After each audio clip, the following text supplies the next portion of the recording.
What would you do if you had to walk 10 miles just to learn how to read? If this story touches your heart, please share, and subscribe. Tell us where you're watching from, because we love hearing from you. The sun had barely opened its eyes when Maya began her journey. Her feet knew every rock, every puddle, every bend in the dusty road that stretched between her tiny village and a school that sat on the edge of the world. 10 miles. That's how far dreams live from her doorstep. Her shoes had holes in them. Not small holes, but the kind that let your toes peek through and say hello to the ground. Her school bag was made from old cloth that her grandmother had sewn together, and it had more patches than a quilt. Inside that bag were 3 things. 1 pencil worn down to the size of her thumb, 2 notebooks with pages so thin you could see through them, and a dream bigger than the sky. Every morning, Maya walked. She walked when the sun was kind and gentle. She walked when the rain poured down like angry tears from the clouds. She walked when her stomach growled because breakfast was just a cup of water and a promise that dinner might be better. She walked because she believed that somewhere at the end of that long, dusty road, a different life was waiting. But Maya didn't know that someone was watching. His name was Richard, and he had more money than most people could count in a lifetime. He wore watches that cost more than houses. His car was so shiny you could see her face in it, and it whispered along the roads instead of rumbling like normal cars. Richard had everything money could buy, but lately something felt empty inside him, like a piggy bank with nothing in it. That Tuesday morning, Richard was driving to visit a factory he owned in the next town. His driver turned onto a narrow road to avoid traffic, and that's when Richard saw her, a small girl with a faded blue dress and a patched bag, walking alone on a road that seemed to go on forever. "Stop the car," Richard said suddenly. His driver looked confused, but obeyed. Through the tinted window, Richard watched Maya walk. She didn't drag her feet or complain to anyone. She walked with purpose, like a soldier marching toward something important.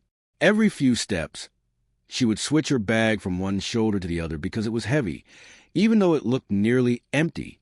"Where's that child going?" Richard wondered aloud. "Perhaps to school, sir," his driver replied. "There's a small school about 8 or 9 miles up this road." 8 or 9 miles. Richard felt something twist in his chest. He had driven past children before. He had seen poverty through his car window like watching a movie. But something about this girl made him unable to look away. Maybe it was the way she walked with her head up. Maybe it was because she looked the same age as his own daughter, who complained when she had to walk from her bedroom to the breakfast table. "Follow her," Richard said, "but slowly. I want to see where she's going." The driver's eyebrows went up in surprise, but he knew better than to question his boss. The car rolled forward, staying far enough behind that Maya wouldn't notice. For the first mile, Richard just watched. Maya walked past fields where farmers were starting their work. She walked past houses made of wood and metal sheets, where children younger than her played in the dirt. She walked past a stream where women were washing clothes, their hands red from scrubbing.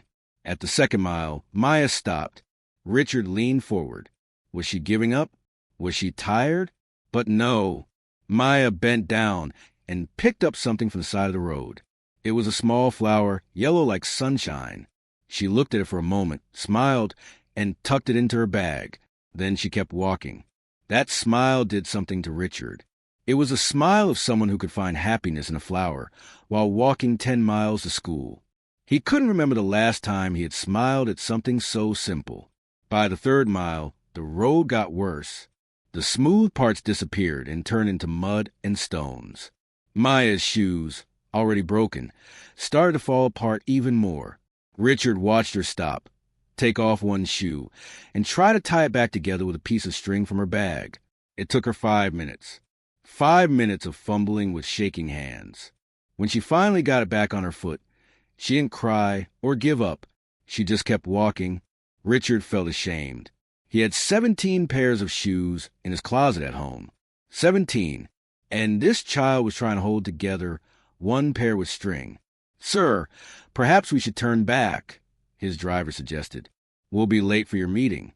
"Cancel it," Richard said, his voice quiet but firm. "I need to see where this road takes her." The 4th mile brought a hill, not a small bump, but a real hill that made Richard's car work harder to climb. Maya climbed it on foot. He watched her small legs push her forward, step by step, never stopping. At the top, she paused to catch her breath, and Richard could see her chest rising and falling fast, like a bird's wings. From the top of that hill, Richard could see the school in the distance. It wasn't really a school. It was more like a large hut with a rusty metal roof and walls that had cracks in them. The playground was just dirt. There were no swings, no slides, no colorful paintings on the walls. Just a building that looked like it might fall down if the wind blew too hard. But to Maya, it must have looked like a palace, because she started walking faster. By the 5th mile, other children joined the road. They came from different paths, all walking toward the same small school. Some were younger than Maya, some older. All of them looked tired. All of them carried bags that were falling apart. But all of them walked with the same determination that Maya had. Richard watched them greet each other. They didn't complain about the distance. They didn't talk about being hungry or tired. Instead, they quizzed each other on spelling words. They shared stories about what they had learned yesterday. They walked together like an army of small soldiers, armed with nothing but hope. One boy was walking on one foot, hopping along because his other foot was hurt. Maya saw him struggling, and without saying a word, she let him put his arm around her shoulder. Together, they walked slower, but they walked as a team. These children, Richard whispered to himself, they have nothing, but they have everything. His phone rang. It was his assistant, probably calling about the canceled meeting. Richard turned it off. For the first time in years, making money didn't seem important. Understanding why this girl walked 10 miles seemed like the only thing that mattered. As they approached the school, a teacher stood at the entrance. She was young, maybe 25, and her dress was as faded as the children's clothes. But when she saw the children coming down the road, her face lit up like a lamp. "Good morning, my stars," she called out, her voice full of warmth. "Good morning, Teacher Rose," the children shouted back, and suddenly they were running, their tired legs finding energy from somewhere deep inside. Richard's car stopped at a distance. He got out, staying hidden behind a large tree. He needed to see this up close. He needed to understand what made children walk 10 miles for a building that looked ready to collapse. Maya reached the entrance, and Teacher Rose touched her head gently. "Maya, you walked the whole way again?" "Yes, ma'am," Maya said, smiling despite her muddy shoes and sweaty face. "I wouldn't miss it for anything." "Why?" Richard thought to himself, his heart pounding. Why wouldn't you miss it? He was about to find out. And what he would discover would change his life forever. Richard stayed behind the tree, watching as the children disappeared into the small school building. He could hear their voices through the broken windows, singing a morning song. Their voices weren't perfect, but they sang like they meant every word. They sang about dreams and stars and becoming something bigger than themselves. He waited 5 minutes, then walked closer. The school had 3 classrooms separated by thin wooden walls. He could see inside through the cracks. In Maya's classroom, about 40 children sat squeezed together on benches that were too small. Some children had to sit on the floor. There weren't enough desks, so they wrote on their laps, balancing notebooks on their knees. Teacher Rose stood at the front with a piece of chalk, so tiny it was almost invisible in her fingers. The chalkboard behind her had cracks running through it like rivers on a map. She was teaching mathematics, writing numbers carefully so everyone could see. "Who can tell me what 7 times 8 equals?" Teacher Rose asked. Maya's hand shot up so fast it made Richard smile. Even after walking 10 miles, even with her stomach probably empty, her hand was the first in the air. 56. Maya called out, her voice clear and confident. "Excellent, Maya. You've been practicing." "Yes, ma'am. I practice while I walk." While she walks. Richard felt his throat tighten. This child was doing math problems in her head while walking 10 miles on broken shoes. His own daughter had a private tutor who came to their mansion, and she still complained that learning was too hard. Richard watched for an hour. He saw children share one pencil between 3 people. He saw them take turns reading from a book that had pages missing. He saw Teacher Rose use her own money to buy crackers for the children who looked too hungry to focus.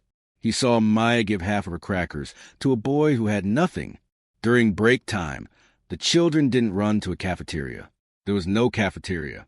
They sat under a tree and shared whatever little food they had brought. Some had nothing but water, but they shared stories instead. They shared jokes. They shared dreams. Richard moved closer, hiding behind the school building. He could hear Maya talking to her friends. "When I grow up," Maya said, "I'm going to be a teacher, just like Teacher Rose." "Why a teacher?" her friend asked. "Teachers don't make much money." "Because," Maya said, her voice serious, "I want to build a school in our village. So children don't have to walk 10 miles like we do. So babies who are too small to walk this far can learn too. So grandmothers who never learned to read can finally read letters from their grandchildren." Richard's heart stopped. This child, who had nothing, wanted to give everything to others. She didn't dream of being rich. She didn't dream of having nice clothes or a big house. She dreamed of making the walk shorter for others. "But Maya," another friend said, "building a school costs so much money. Where would you get it?" "I don't know yet," Maya admitted. "But Teacher Rose says if you have a strong enough dream, the universe finds a way to help you. So I'll work hard, save every coin, and one day I'll do it, even if it takes my whole life." Richard had to turn away. Tears were running down his face, and he didn't understand why. He had cried maybe twice in his adult life. Once when his mother died, and once when his daughter was born. But now, tears came like rain, and he couldn't stop them. He had spent his whole life building wealth. He had built factories and businesses. He owned buildings in 3 countries. But why? What was it all for? To have more cars? More watches? More things sitting in rooms he never entered? This little girl had a purpose, a reason to wake up, a reason to walk until her shoes fell apart. What was his reason? Richard walked back to his car, but he didn't leave. He sat there, thinking, until school ended at 3 o'clock. He watched the children pour out of the building, laughing and talking about what they had learned. He watched Maya begin her long walk back home, and he followed her again. The return journey was harder. The sun was hot now, beating down like a hammer. Maya walked slower than she had in the morning. Her feet dragged a little. She stopped more often to rest. At one point, she sat under a tree for 10 minutes, just breathing hard, her face red from the heat. Richard wanted to stop his car. He wanted to offer her a ride. He wanted to give her water and food and money and everything. But something stopped him. He needed to see the whole truth. He needed to witness every step of her journey. By the 7th mile, dark clouds rolled in. The sky turned gray, then black. Thunder rumbled like an angry giant. "Sir, there's a storm coming," his driver warned. "We should turn back." "No," Richard said. "That child is still walking." The rain started softly, then came down in sheets.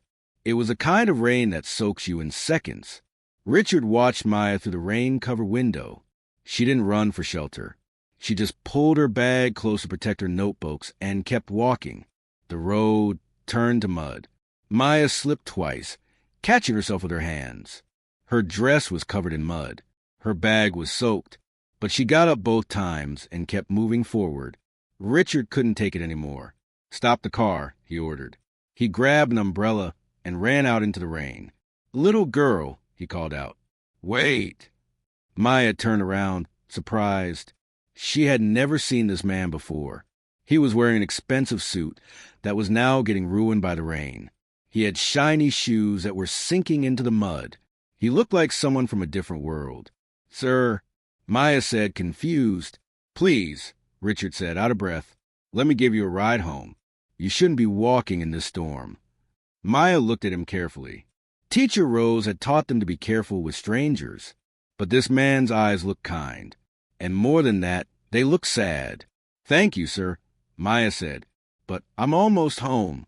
Just 2 more miles. Just 2 more miles." As if 2 miles in a storm was nothing.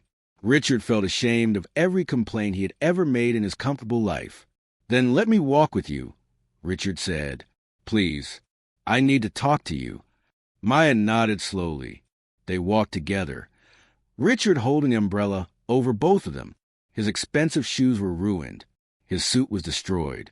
But he didn't care. "Why do you walk so far?" Richard asked, even though he had heard her answer at school. "Because learning is important," Maya said simply. "My grandmother can't read. She has to ask people to read letters for her.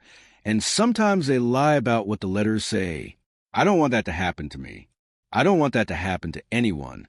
What do you want to be when you grow up?" "A teacher. I want to build a school in my village." "Why a school?" "Because knowledge is the only thing that can change everything," Maya said, her voice strong despite the rain. "My teacher says that poverty isn't about having no money. It's about having no choices. Education gives you choices." Richard stopped walking. This child understood something that had taken him 40 years to miss. She understood that real wealth wasn't in banks.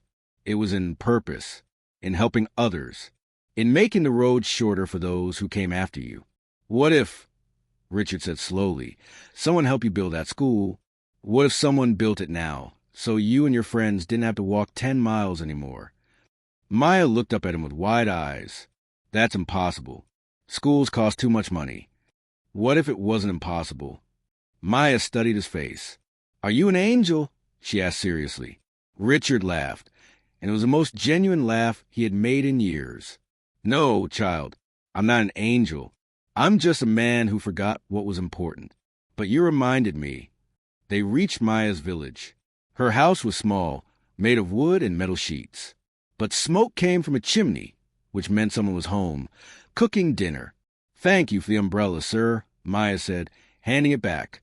"Keep it," Richard said. "And Maya, what's your teacher's name?" "Teacher Rose." "Why?" "Because tomorrow I need to talk to her about building something. Something that will change everything." Maya's eyes grew wide with hope, but also doubt. Adults had made promises before. "Do you mean it?" Richard knelt down in the mud so he could look into her eyes. "I promise you, Maya, on everything I have." Tomorrow, things started to change. That night, Richard didn't sleep. He made phone calls. He contacted builders, architects, and education experts. He talked to his accountant about moving money around. And for the first time in 20 years, he felt alive. The next morning, Richard arrived at the school before the children did. Teacher Rose was already there, sweeping the floor with an old broom that had more gaps than bristles. When she saw this wealthy stranger in his clean suit standing at her doorway, she looked worried. "Can I help you, sir?" she asked politely, but her voice was guarded. Rich people usually came with problems, not solutions. "My name is Richard," he said, taking off his hat respectfully. "Yesterday, I followed one of your students, a girl named Maya." Teacher Rose's face changed immediately. "Is she in trouble? Did something happen?" No, Richard said quickly. "Nothing bad. I followed her because I wanted to see why a child would walk 10 miles to get to school. And what I saw changed my life." He told Teacher Rose everything. How he had watched Maya walk. How he had seen the classroom. How he had heard Maya's dream of becoming a teacher and building a school in her village. And as he talked, tears came to Teacher Rose's eyes. "These children are miracles," Teacher Rose said softly. "Every single day, they choose education over everything else. They walk when they could give up. They share when they have nothing. They dream when the world tells them not to. I teach them because they teach me what courage looks like." "I want to build a school," Richard said, "in Maya's village, close enough that children don't have to walk more than a mile. I want to have proper classrooms, books, computers, a library, and a cafeteria where children can eat lunch. I want to hire more teachers like you. And I want to create scholarships so that children like Maya can go to university after they finish here." Teacher Rose sat down slowly on one of the broken benches. "Why?" she whispered. "Why would you do this?" "Because I have wealth but no purpose," Richard said honestly. "I have everything and nothing. But Maya, she has nothing and everything. She taught me that money isn't what makes you rich. Purpose makes you rich. And I want my purpose to be this. I want to be making sure children don't have to choose between education and comfort. They should have both." Teacher Rose wiped her eyes. "When do we start?" Today. And he meant it. Within a week, construction began. Richard bought land in Maya's village, right in the center where all the children could reach it easily. He hired the best builders, but he also hired men from the village so they could earn money and learn new skills. He ordered hundreds of books, desks, chairs, and supplies. The children watched the school grow from the ground up. Every day after they finished at the old school, they would walk to the village to see the progress. They watched walls go up. They watched the roof get built, a strong metal roof that wouldn't leak when it rained. They watched windows get installed, real glass windows that let light pour in. Maya visited the construction site every single day. She would stand at the fence, her fingers wrapped around the wire, watching with eyes full of wonder. One day, Richard found her there. "What are you thinking about?" he asked. "I'm thinking that dreams can come true faster than I thought," Maya said. "I thought it would take my whole life to build a school, but you did it in 3 months. "No," Richard said, kneeling down beside her. "You built this school, Maya. Your courage built it. Your daily walk built it. Your dream built it. I just paid for the materials. But the real building blocks were your determination and hope. Without you, this school wouldn't exist." Maya looked at him with confusion. "I don't understand." "You reminded me why money exists," Richard explained. "Money is just a tool. It's what you do with it that matters. For years, I used money to buy things I didn't need. But you showed me that money can buy freedom. It can buy choices. It can buy futures. This school is my thank you to you for teaching me what I had forgotten." The school opened 6 months after Richard first saw Maya walking. They called it the Dream Mile School because Maya's dream had made it real and because it was less than 1 mile from the village. On opening day, 400 children showed up. Some came from Maya's village. Others came from villages nearby. They wore their best clothes, which were still faded and patched, but their smiles were bright enough to light up the world. Richard stood at the entrance with Teacher Rose and 5 new teachers he had hired. Maya stood beside him, wearing a new dress he had bought for her, though she tried to refuse it many times. "Maya," Richard said, "would you like to cut the ribbon and open the school?" "Me?" Maya's eyes went wide. "But you built it." "We built it together," Richard said. "You with your courage, me with my resources. That's how real change happens, when purpose meets possibility." Maya took the scissors with shaking hands. The whole village had gathered to watch. Her grandmother stood in the crowd, crying happy tears. When Maya cut the ribbon, everyone cheered so loud that birds flew from the trees. The school was beautiful. It had 6 classrooms with proper desks. It had a library filled with books that smelled new and felt smooth. It had a computer room with 20 computers. It had a cafeteria where children would get free lunch every day. It had bathrooms that actually worked. It had a playground with swings and slides and colorful paintings on the walls. But the most beautiful thing was the children's faces. They walked through the halls, touching everything gently, like they were afraid it might disappear. They sat at the desks and spread their arms wide because there was so much space. They ran their fingers along the spines of books they would soon read. They laughed in the playground like music. Richard watched it all with tears streaming down his face. His wife had come to the opening, and she squeezed his hand. "I'm proud of you," she whispered. "This is the best thing you've ever built." She was right. Richard had built many things in his life. He had built companies and factories and office buildings. But none of them made him feel like this. None of them made his heart feel so full it might burst. Teacher Rose gathered all the children in the main hall for the first assembly.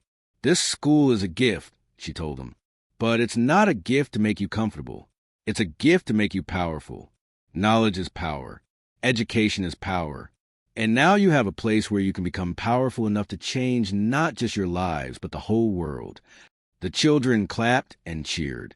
Maya stood up suddenly. "Teacher Rose, can I say something?" "Of course, Maya." Maya walked to the front, nervous but determined. She looked at Richard. "I want to read something I wrote for Mr. Richard." She pulled out a piece of paper from her pocket. Her handwriting was careful and neat, each letter formed with love. "Dear Mr. Richard," she read aloud, "thank you for building our school. But more than that, Thank you for believing that we matter. Thank you for seeing us when many people look away. You didn't just build a school. You built my courage. You built my belief that impossible things can become possible. You built a bridge from where we are to where we can be. I promise I will study hard. I promise I will become a teacher. And I promise that one day I will help other children the way you helped me. You gave me wings. Now I will learn to fly. There wasn't a dry eye in the room. Richard couldn't speak. He just walked over and hugged Maya while everyone clapped. But Richard didn't stop there. He created the Dream Mile Project, a program that would build schools in poor villages all across the country. He used most of his wealth to fund it. He visited schools and talked to children.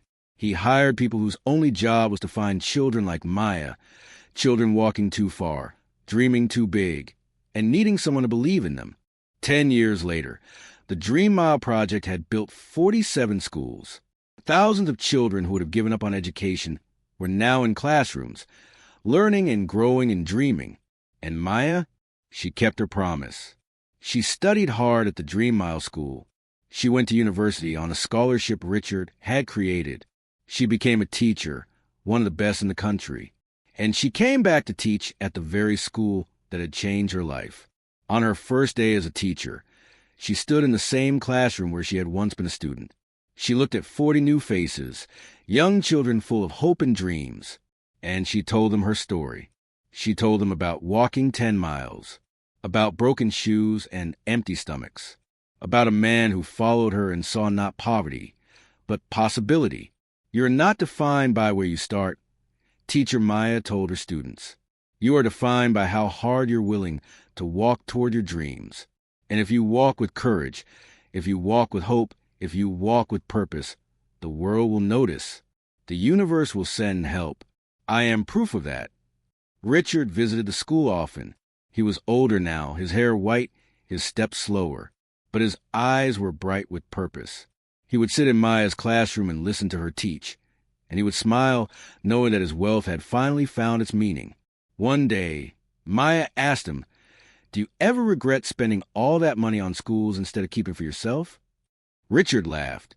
"Maya, I was the poorest rich man in the world before I met you. Now I'm the richest man alive, and it has nothing to do with money. Every child in every school I built, they're my wealth. Every dream that comes true because of education, that's my treasure. You can't take money with you when you die, but you can leave behind a legacy.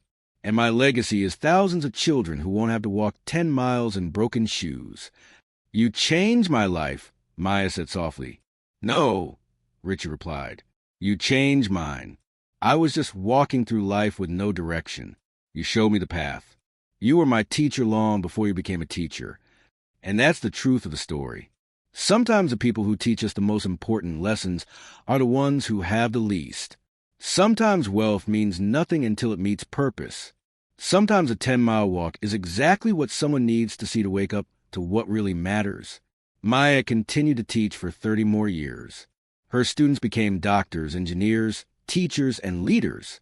Some of them came from families who had nothing, just like she once did. But because of one school, because of one man who decided to follow one girl on one morning, thousands of lives were changed. Richard lived to be 92 years old. At his funeral, more than 2,000 people came. Most of them were students from the Dream Mile schools. They came from all over the country to say goodbye to the man who had given them a chance. Maya spoke at the funeral, her voice strong even through her tears. He was not perfect, Maya said, but he was willing to change. He was willing to see. He was willing to walk beside someone else's pain and say, "Let me help carry this." That's what made him great. Not his money, but his choice to use it for others. He taught us that it's never too late to find your purpose. It's never too late to become who you were meant to be. The greatest wealth isn't in what you have. It's in what you give. The greatest power isn't in taking. It's in lifting others up. And the greatest journey isn't the one that takes you far from others. It's the one that brings you close enough to see their struggles and brave enough to help. If this story inspired you, please share, and subscribe. Let us know where you're watching from, because we love hearing from you. And remember, you don't have to be rich to change the world. You just have to be willing to see someone who needs help and decide that today you will be the answer to their prayer.